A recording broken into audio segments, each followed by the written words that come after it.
Good morning students. हमने अपनी पिछली कक्षा में सत्ता की साझेदारी पाठ का अध्ययन प्रारंभ किया था। सत्ता की साझेदारी के अंतर्गत हमने ये जाना कि किसी भी देश की शासन व्यवस्था में सत्ता का केंद्रीकरण क्यों नहीं होना चाहिए और सत्ता का विभिन्न भागों में वितरित या हस्तांतरित या विकेंद्रीकृत क्यों होना ज़रूरी होता है। इस बात को समझने के लिए हमने बेल्जियम का उदाहरण लिया था। मैंने आपको पिछली कक्षा में बता दिया था कि बेल्जियम यूरोप का एक छोटा सा देश है जहाँ पर कि कुछ वर्ग अंतराल थे दो जातियों के बीच में, जिनके कारण से वहाँ की जनता के अंदर कुछ असंतोष की भावनाएं पैदा हो रही थी। बेल्जियम की जो कुल जनसंख्या थी 1 करोड़, उसका वर्गीकरण किस प्रकार से था ये भी मैंने आपको बताया था। आज मैं आपको किताब का पृष्ठ दिखाते हुए बेल्जियम की फिज़िकल स्ट्रक्चर या यूँ कहें भौगोलिक स्थिति के बारे में कुछ बताती हूँ। देखिए, यहाँ पर हम एक नक्शा देख रहे हैं जिसमें कि बेल्जियम का नक्शा है ये, और ये बेल्जियम का भूभाग प्रदर्शित कर रहा है। अब यहाँ पर इस नक्शे में हमारे पास अगर हम ओरल देखें तो 2 रंग दिखाई दे रहे हैं, लेकिन यहाँ पर 4 कैटेगरी के सिंबल्स हैं, एक येलो एक रेड। ये 2 तो आपको बहुतायत में दिख ही रहे हैं। येलो जो है ये फ्लेमिश को इंडिकेट कर रहा है और जो रेड है ये आपके फ्रेंच भाषी लोगों को इंडिकेट कर रहा है। अब हम बात करें, ऑरेंज कलर एक छोटा सा बिंदु बीच में दिखाई दे रहा है। देखिए ये रहा, जूम आउट किया है मैंने, आपको समझ में आ रहा होगा। यह जो ऑरेंज बिंदु आपको दिखाई दे रहा है, यह एक छोटा भूभाग जो कि ऑरेंज कलर में है, यह है ब्रुसेल्स, यानी कि राजधानी क्षेत्र। ठीक है, किसकी राजधानी है ये? बेल्जियम की। अब देखिए, रेड कलर में जो आपको क्षेत्र दिखाई दे रहा है, इसी के पास में कहीं पर आपको नीले रंग की धारियाँ भी दिखाई दे रही है थोड़ी सी। ये नीली धारियाँ जर्मन भाषी लोगों को इंडिकेट करती हैं, यानी कि जर्मनी की जो बेल्जियम की जो कुल जनसंख्या थी वह मुख्य रूप से 2 भागों में, और अगर सारी जनसंख्या की बात की जाए तो कुछ हिस्सा इसका ब्रुसेल्स की राजधानी क्षेत्र में अलग से निवास कर रहा था और कुछ हिस्सा आपका जर्मन भाषी भी था।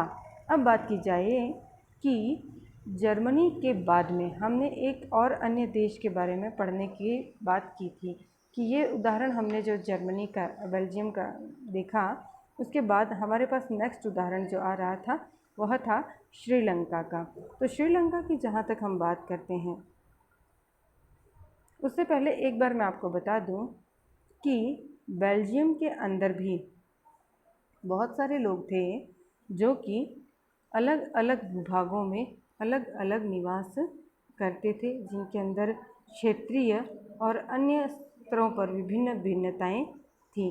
देखिए, अल्पसंख्यक फ्रेंच भाषी लोग तुलनात्मक रूप से ज़्यादा समृद्ध और ताकतवर रहे। बहुत बाद में जाकर आर्थिक विकास और शिक्षा का लाभ पाने वाले डच भाषी लोगों को इस स्थिति से नाराज़गी थी।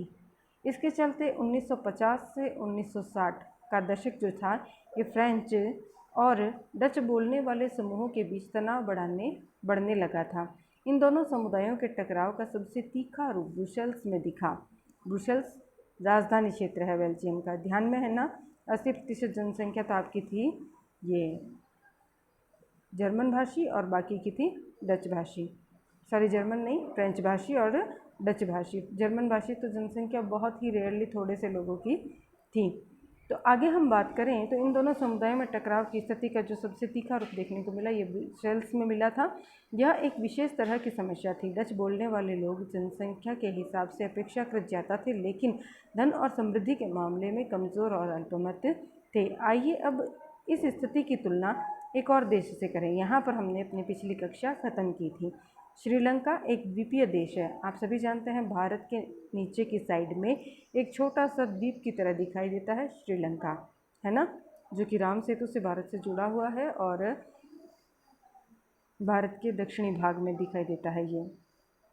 तो द्वीपीय देश है जो तमिलनाडु के दक्षिणी तट से कुछ किलोमीटर की दूरी पर स्थित है। इसकी आबादी करीब 2 करोड़ है, यानी हरियाणा के बराबर। यहाँ पहले भी हमने हरियाणा से इसकी तुलना की थी, वो आधी थी उससे और ये बराबर है, ठीक है, यानी हरियाणा के बराबर। दक्षिणी एशिया के अन्य देशों की तरह श्रीलंका की आबादी में भी कई जातीय समूहों के लोग हैं। सबसे प्रमुख सामाजिक समूह सिंहलियों का है, जिनकी आबादी कुल जनसंख्या की 74% है, यानी कि परसेंट है। फिर तमिलों का नंबर आता है, जिनकी आबादी कुल जनसंख्या में 18% है। तमिलों में भी दो समूह हैं, एक श्रीलंकाई मूल और दूसरा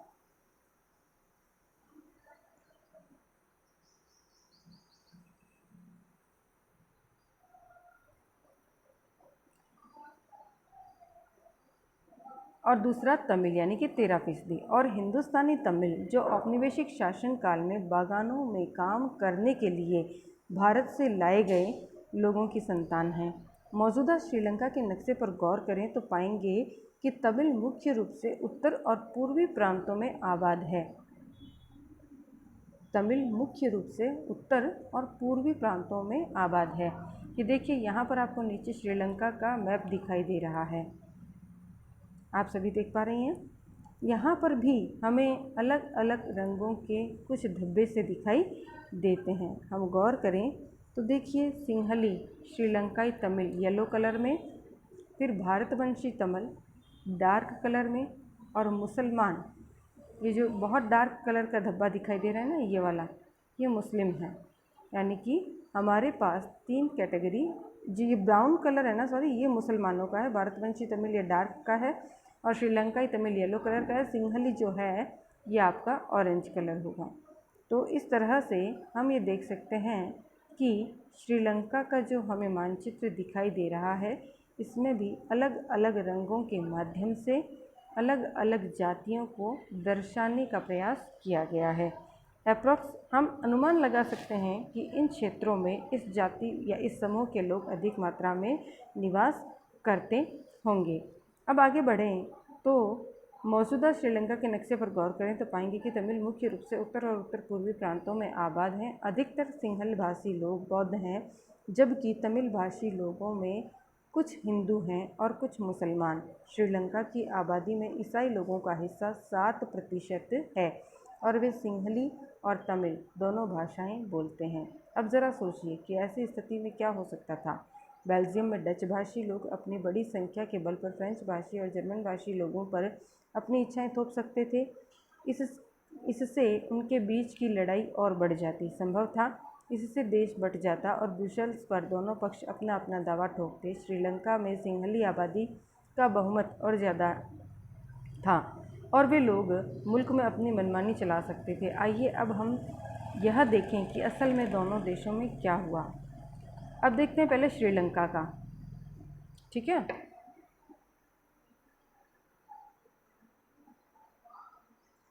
श्रीलंका में बहुसंख्यकवाद। सन 1948 में श्रीलंका स्वतंत्र राष्ट्र बना। 47 में भारत आज़ाद हुआ था, 48 में श्रीलंका। सिंहली समुदाय के नेताओं ने अपनी बहुसंख्या के बल पर शासन का प्रभुत्व जमाना चाहा। इस तरह से लोकतांत्रिक रूप से निर्वाचित सरकार ने सिंहली समुदाय की प्रभुसत्ता कायम करने के लिए अपनी बहुसंख्यक परस्ती के तहत कई कदम उठाए। अब आती है 1956 की बात। 1956 में एक कानून बनाया गया जिसके तहत तमिल को दरकिनार करके सिंहली को एकमात्र राजभाषा घोषित कर दिया गया। विश्वविद्यालयों और सरकारी नौकरियों में सिंहलियों को प्राथमिकता देने की नीति भी चली।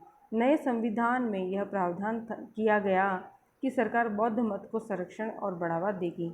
एक एक करके आए इन सरकारी फैसलों ने श्रीलंकाई तमिलों की नाराज़गी और शासन को लेकर उनमें बेगानापन बढ़ाया। बेगानापन मतलब अलगाव, अरुचि।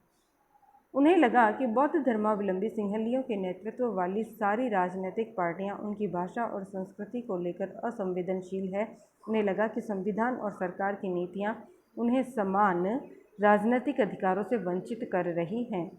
नौकरियां और फ़ायदे के अन्य कामों में उनके साथ भेदभाव हो रहा है और उनके हितों की अनदेखी की जा रही है। परिणाम यह हुआ कि तमिल और सिंहली समुदाय के संबंध बिगड़ते चले गए। तो ये देखिए, एक राजनीतिक सत्ता जब एक वर्ग विशेष को लाभ पहुंचाने लगती है तो निश्चित रूप से यहाँ पर अलगाव या फिर कि असंतोष पैदा होना कॉमन बात होती है। तो ये बात हमें श्रीलंका में देखने को मिली।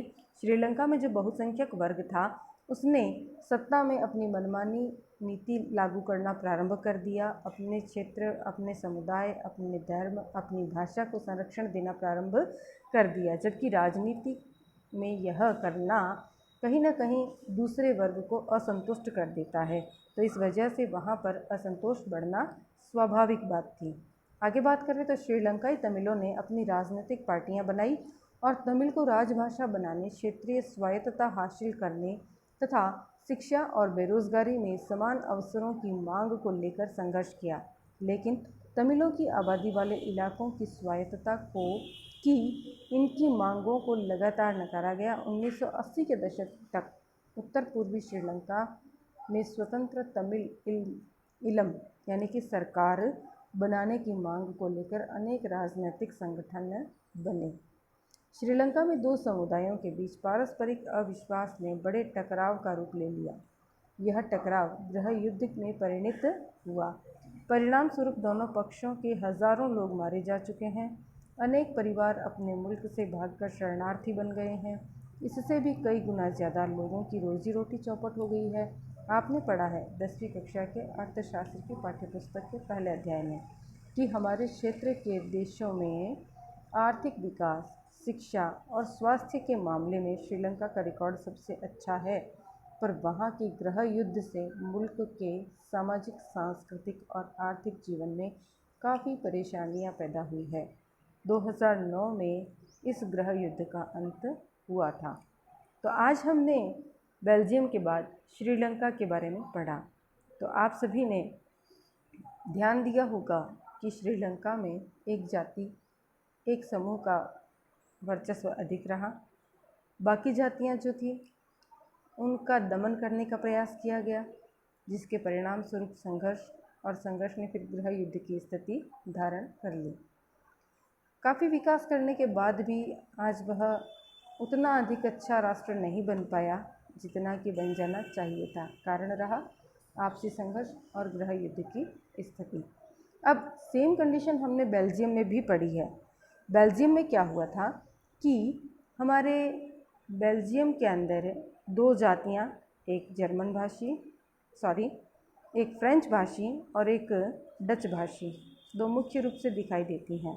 डच भाषी आर्थिक रूप से कमज़ोर है, जबकि फ्रेंच भाषी आर्थिक रूप से मजबूत और सशक्त हैं। राजनीतिक क्षेत्र या यूँ कहें राजधानी क्षेत्र में 80% फ्रेंच भाषी जनसंख्या निवास करती है और 20% डच भाषी। आर्थिक तौर पर अपना दबदबा बनाए रखने के कारण फ्रेंच भाषी जाति वहाँ पर भी अपनी अधिक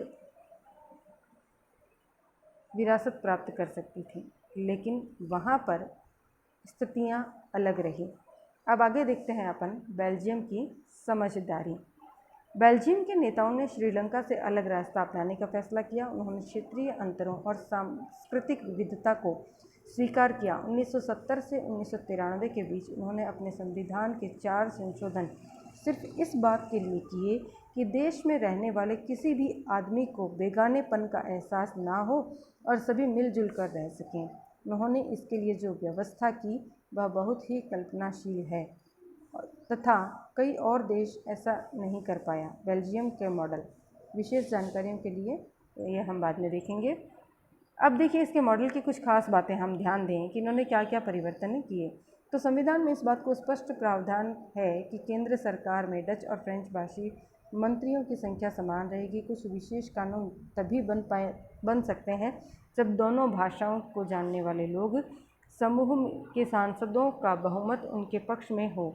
इस प्रकार किसी एक समुदाय के लोग एक तरफा फैसला नहीं कर सकते हैं। दूसरी बात की ओर ध्यान दें तो केंद्र सरकार की अनेक शक्तियां देश के 2 इलाकों की क्षेत्रीय सरकारों को सुपुर्द कर दी गई, यानी राज्य सरकार केंद्र सरकार के अधीन नहीं है, यानी कि राज्य सरकारों को काफ़ी स्वतंत्रता यहाँ पर प्रदान की गई थी। अब देखें ब्रुसेल्स में अलग सरकार है और इससे दोनों समुदायों का समान प्रतिनिधित्व है। फ्रेंच भाषी लोगों ने ब्रुसेल्स में समान प्रतिनिधित्व के इस प्रस्ताव को स्वीकार किया, क्योंकि डच भाषी लोगों ने केंद्र सरकार में बराबरी का प्रतिनिधित्व स्वीकार किया था। अब देखिए यहाँ पर केंद्र सरकार में डच भाषी लोग चाहते तो अपना वर्चस्व ज़्यादा मांग सकते थे, लेकिन उन्होंने नहीं मांगा ना। तो इसी कारण से ब्रुसेल्स में जब राजधानी क्षेत्र की बात आई तो हालांकि फ्रेंच भाषी लोग ज़्यादा थे, लेकिन फिर उन्होंने भी क्या किया, डच भाषियों का बराबरी का वर्चस्व स्वीकार कर लिया। तो दोनों ने एक दूसरे के साथ सामंजस्य बिठाने का प्रयास किया। तो यहाँ पर फिर क्या हुआ, गृह युद्ध की स्थिति नहीं बनी। शांतिपूर्ण तरीके से एक व्यवस्थित सरकार ने कार्य करना प्रारंभ कर दिया। एक शब्दार्थ यहाँ आपने को मिल रहा है, गृह युद्ध। गृह युद्ध वैसे तो आप सभी समझ चुके थे कि श्रीलंका में जैसे दो वर्गों के बीच टकराव की स्थिति जो थी वो गृह युद्ध में परिणत हो गई थी। किसी मुल्क में सरकार विरोधी समूहों की हिंसक लड़ाई ऐसा रूप ले ले कि वह युद्ध सा लगे तो उसे गृह युद्ध कहते हैं। डबल राइट का निशान इस पर लगा लेंगे और इसे अलग से याद भी कर लेंगे। गृह युद्ध की परिभाषा आपसे पूछी जा सकती है, ठीक है।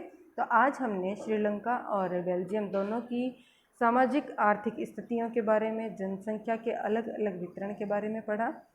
किस प्रकार से वहाँ की सत्ता ने समझदारी दिखाते हुए बेल्जियम को गृह युद्ध से बचाया और श्रीलंका किस प्रकार इस गृह युद्ध के अंदर संघर्ष करने लगा, ये चीज़ें हमने आज के अध्याय में पढ़ी है।